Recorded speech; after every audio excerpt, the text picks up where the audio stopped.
अर्थ education centre में आपका स्वागत है।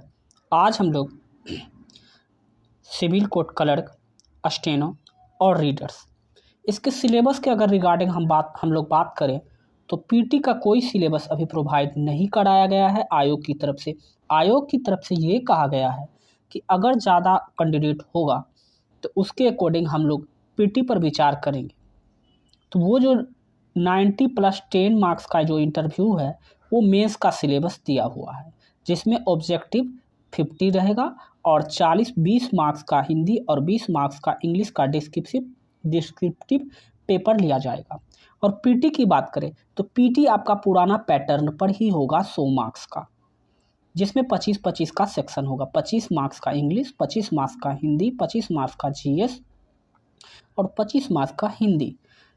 आपका यही पीटी में पेपर होने वाले हैं, क्योंकि फॉर्म इस बार 10 लाख से कम गिरने वाले हैं नहीं। आप लोगों को अच्छे से पता है इसके बारे में। तो हम लोग सबसे पहले पीटी को क्वालिफाई करना होगा, उसके बाद ही आप लोग मेंस तक जा सकते हैं। तो पीटी का जो सिलेबस होगा वो प्रीवियस सिलेबस के अकॉर्डिंग ही होगा, वो कोई नया सिलेबस नहीं होगा।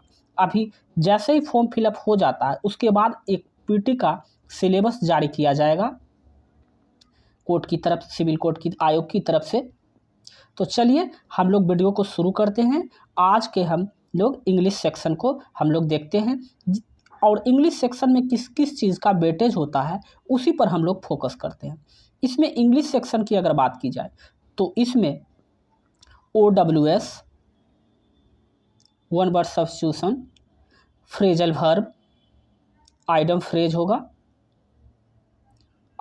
होगा, वर्ड मीनिंग होगा और फिल इन द ब्लैंक्स होगा। ये चार ही सेक्शन पर, साइनो एंटो इसमें आ गया, वर्ड में साइनो एंटो दोनों हैं। ये चार सेक्शन पर फोकस किया हुआ है। चाहे आप इसके प्रीवियस पेपर को उठाकर आप देख लीजिएगा, दोनों सेट में इसी चारों सेक्शन पर आपको ज़्यादातर क्वेश्चन देखने को मिले हैं। तो हम लोग भी चारों सेक्शन को ही अच्छे तरीके से कवर कर लेते हैं, तो आसानी से पीटी में ज़्यादा मार्क्स आ जाएंगे। और क्योंकि पीटी को क्वालिफाई करने के लिए आप लोगों को पता है कितना हाई ज़्यादा मार्क्स जाने वाला है, तो ये बहुत ही, चलिए हम लोग वीडियो को शुरू करते हैं। पहले हम लोग बात करते हैं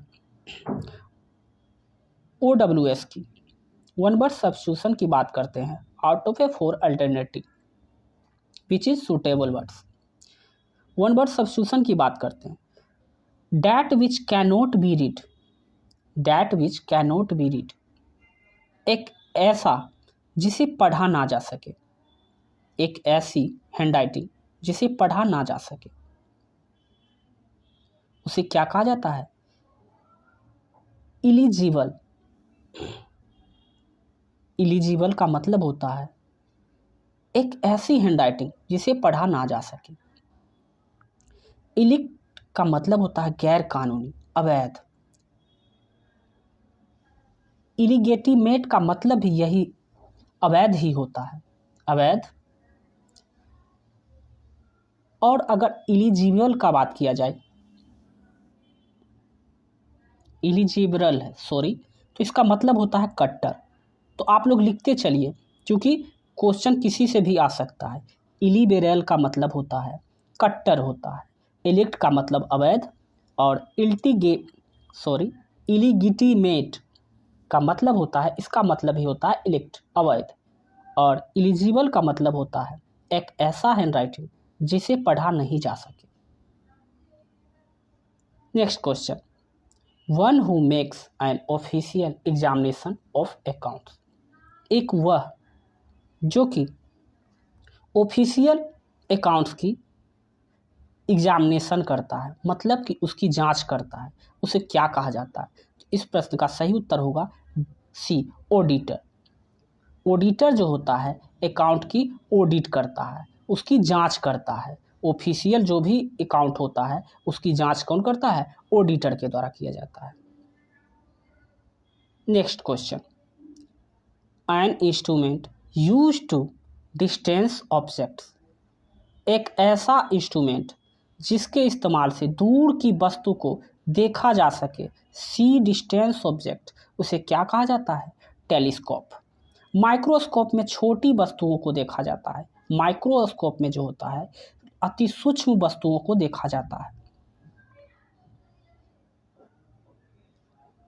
next question, one who knows or see everything, जो सब कुछ जानता हो या सब कुछ जानता हो उसे क्या कहा जाएगा? तो यहाँ ओमनीपोटेंट का मतलब होता है सर्वशक्तिशाली। ओमनीपोटेंट का मतलब होता है सर्वशक्तिशाली। ये ओमनी से बना हुआ है, इसका रूट वर्ड है ओमनी। ओमनी का मतलब होता है ऑल। ओमनीपोटेंट, पोटेंट का मतलब होता है शक्तिशाली, जो सर्वशक्तिशाली हो। तो ये तो होगा नहीं, यहाँ पूछा गया है जो सब कुछ देख सकता हो और सब कुछ जान सकता हो, ये तो सर्वशक्तिशाली होगी। आप लोग लिखते चलिए, ओमनीसेंट,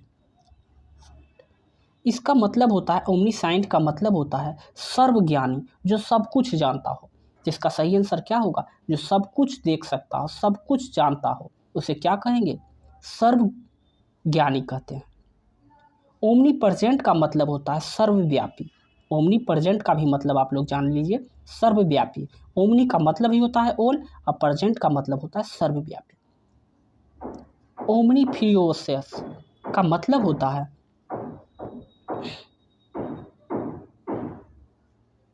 ठीक है,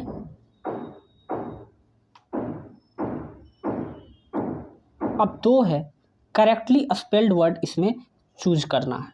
करेक्टली स्पेल्ड वर्ड इसमें चूज करना है, क्या होगा? तो यहाँ पर दिया हुआ है एलाइज। एलाइज का स्पेलिंग होता है ALIGN। एलाइज का मतलब होता है समर्थन करना। और देखिए कौन सा ऑप्शन में है, ALIGN, ये ऑप्शन नंबर सी में है। एलाइज का मतलब होता है समर्थन करना। लवली, आप लोगों को पता होगा, LOVELY, लवली होता है, LOVELY, ए ऑप्शन जो कि बिल्कुल सही है।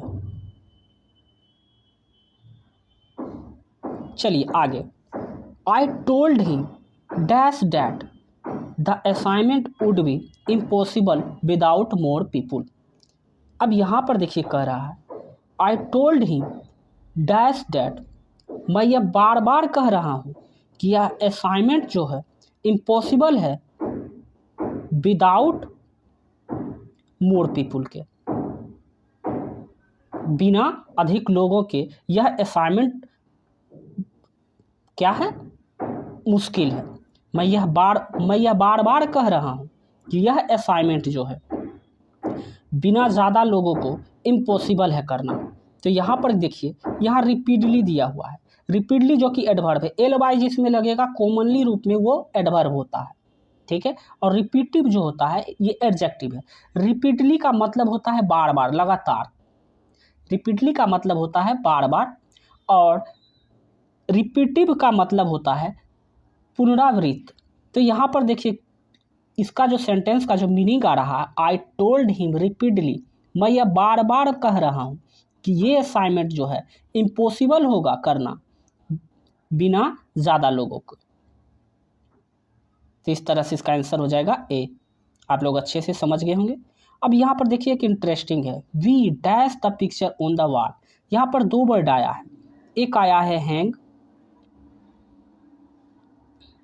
और दूसरा आया है हंग। तो यहाँ ध्यान दीजिएगा, हैंग का मतलब होता है फांसी देना, HANG। HANG का मतलब होता है फांसी देना, इसका मतलब होता है फांसी देना। और इसका V2 और V3 का बात किया जाए तो हैंग्ड होता है, HANGED, हैंग्ड होता है V2 और V3। इसका मतलब होता है HANG, हैंग का मतलब फांसी देना, HUNG, हंग, हंग का मतलब होता है लटकाना। हंग का मतलब क्या होता है? लटकाना होता है। तो यहाँ पर दीवार पर क्या किया जा रहा है? पिक्चर को लटकाया जा रहा है। तो इस तरह से इसका जो आंसर होगा वो क्या हो जाएगा? हंग हो जाएगा।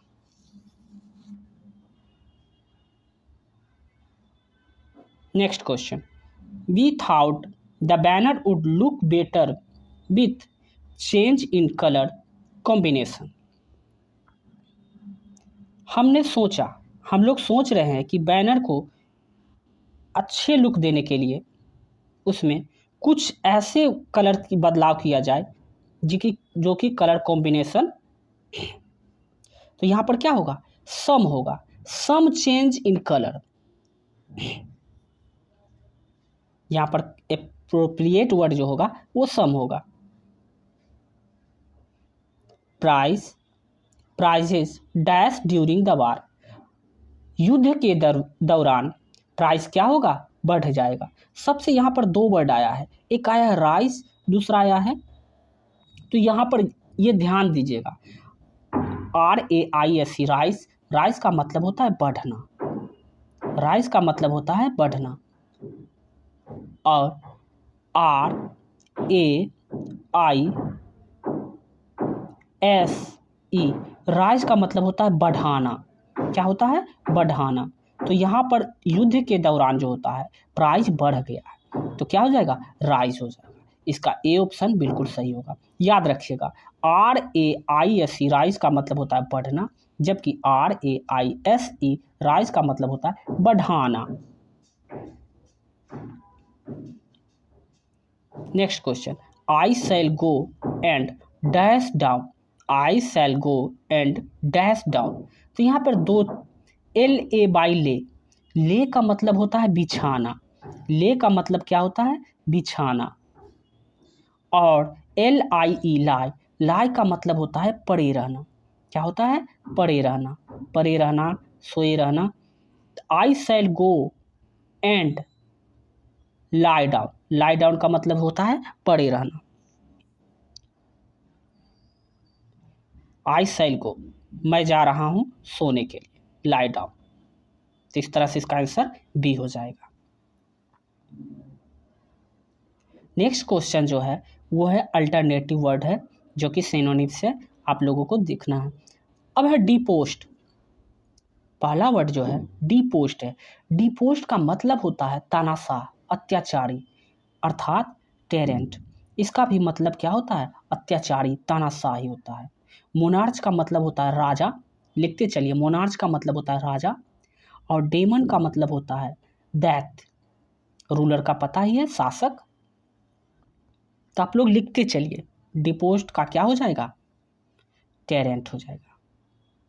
इसका मतलब होता है तानाशाह, अत्याचारी। दूसरा जो दिया हुआ है सेनेक्शन दिया हुआ है, और सेनेक्शन का मतलब होता है अनुमति देना, अनुमति देना। तो कमीशन तो हो नहीं सकता है, सबमिशन तो हो नहीं सकता, इसका समर्पण होता है, मतलब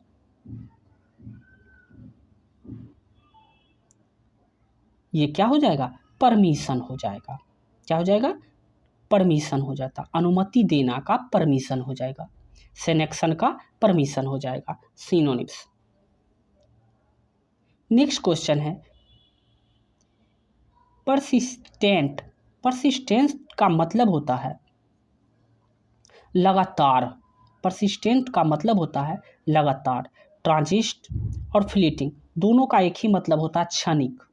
क्या होता है, क्षणिक। और यहाँ पर दिया हुआ है लगातार, परसिस्टेंट, लगातार, जो कि क्या हो जाएगा, इस तरह से इसका आंसर हो जाएगा परमानेंट। चेक का मतलब होता है रोक देना। क्या होता है, रोक देना, और इसका सिनोनिम्स हो जाएगा परमानेंट, लगातार। अब नेक्स्ट क्वेश्चन जो है अपोजिट मीनिंग है, जो कि एंटोनिम्स है। एब्रुप्ट, एब्रुप्ट का मतलब होता है अचानक। क्या होता है, अचानक।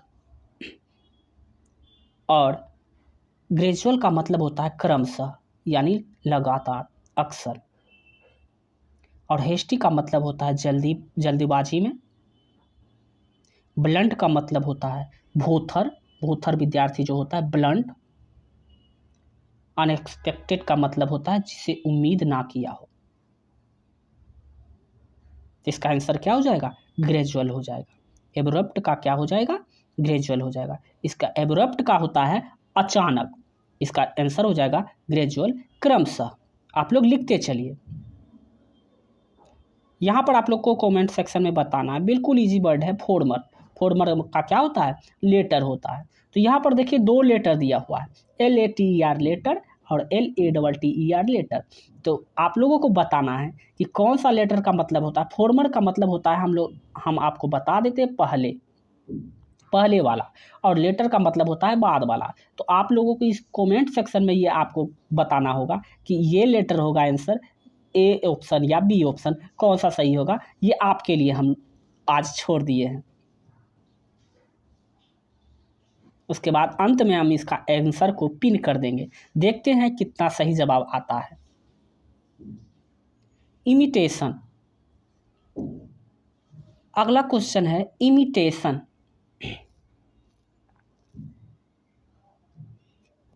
इमिटेशन का मतलब होता है नकल करना। इमिटेशन का मतलब होता है नकल करना।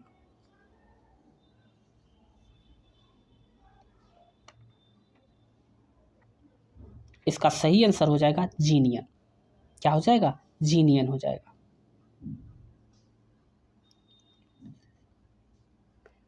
अगर बात की जाए सुपीरियस का मतलब होता है नकली। ये नकल है, ये नकली हो जाता है। अनएडुलरेटेड का मतलब होता है पवित्र होता है। क्या होता है? पवित्र होता है। क्रूड का मतलब होता है अपरिष्कृत होता है। क्रूड का मतलब होता है अपरिष्कृत।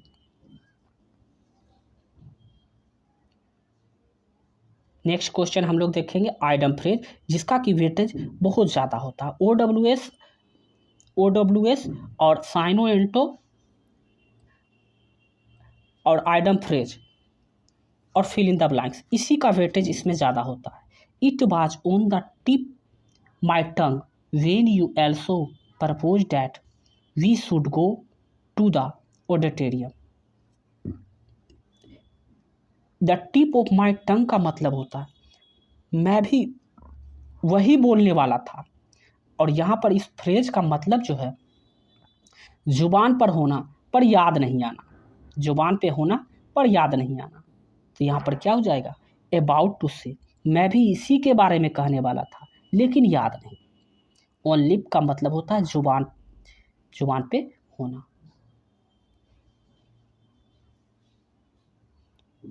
नेक्स्ट क्वेश्चन है kindly tell him by word of mouth that I shall be dining with him tonight. Word of mouth का मतलब होता है kindly tell him. Word of mouth मतलब ओरली, बोलकर। तो क्या हो जाएगा? ओरली हो जाएगा इसका आंसर। इस फ्रेज का मतलब होता है बोलकर। नेक्स्ट क्वेश्चन है Hari was taken to task by the teacher for making a noise in the class. Hari को टीचर के द्वारा making a noise in the class में हल्ला कब होगा? जब हरी को टीचर के द्वारा डांटा जाएगा, रिवार्डेड किया जाएगा, पुरस्कृत किया जाएगा, तब होगा। क्या स्कोल्डेड किया जाएगा? एप्रिसिएट का मतलब होता है प्रशंसा करना। आस्क टू लीव का मतलब होता है पूछ कर जाने के लिए कहना। स्कोल्डेड का मतलब होता है डांटना। हरी बाजे scolded bye the teacher for making a noise in the class. जोर से चिल्लाकर टीचर के द्वारा हरी को डांटा गया क्लास में। नेक्स्ट क्वेश्चन है we should not look a blue having to pay heavy bills of entertainment every month. अब क्या कह रहा है? एक वह जो कि लुक ब्लू हैविंग ए पे दोज हैवी बिल्स, इंटरटेनमेंट के लिए प्रत्येक मंथ जो है उसको हैवी पे भारी अमाउंट चुकाना पड़ता है। तो वो कैसा दिखेगा? लुक ब्लू का मतलब होता है उदास दिखेगा, सैड दिखेगा। एंजॉय, खुशी तो होगा नहीं हैवी पे करने के बाद, या कोई खिजलाएगा तो नहीं, तंग करेगा नहीं। यहाँ क्या हो जाएगा? उदास हो जाएगा। अगर आप लोग इसका मीनिंग निकाल लेते हैं तो आसानी से इसको कर सकते हैं। अगर मीनिंग नहीं निकाल सकते हैं तो आइटम फ्रेज का मतलब आपको याद करना होगा। The step mother said crocodile tears. Step mother crocodile tears. Crocodile tears का होता है मगरमच्छ का आंसू, मतलब दिखावे का आंसू। The step mother said A crocodile tears on the death of her step सन। ठीक है, तो झूठे का आंसू दिखाना तो मतलब क्या हो जाएगा? फॉल्स टीयर ऑफ सरो। झूठा आंसू दिखाना तो यहाँ क्या हो जाएगा? फॉल्स टीयर ऑफ सरो। ये क्वेश्चन जो है बहुत बार पूछा जा चुका है एग्जाम में, और इसी प्रकार के क्वेश्चन, लगभग इसी प्रकार के सेम पैटर्न का क्वेश्चन जो है आपको सिविल कोड क्लर्क के इंग्लिश सेक्शन में आपको देखने को मिल जाएगा। ये क्वेश्चन जो है, यही same question Patna high court का जो एग्ज़ाम हुआ था असिस्टेंट का, पर्सनल असिस्टेंट का, उसमें ये क्वेश्चन पूछा गया था इंग्लिश सेक्शन में। क्वेश्चन जो होता है लगभग इसी लेवल का पूछा जाएगा, आपको एकदम सेम क्वेश्चन देखने को मिल जाएगा। तो यदि आपको यह वीडियो अच्छा और हेल्पफुल लगा हो तो चैनल को सब्सक्राइब कर लीजिए। पीडीएफ हम इसका तैयार कर रहे हैं, और जैसे ही इसका पीडीएफ तैयार हो जाता है हम इसका प्रोवाइड करा दिया जाएगा टेलीग्राम चैनल के माध्यम से। टेलीग्राम का लिंक दिया हुआ, वहाँ से जाकर आप टेलीग्राम भी ज्वाइन कर लीजिए। मिलते हैं हम लोग नेक्स्ट वीडियो में, अभी के लिए बस इतना। जय हिंद।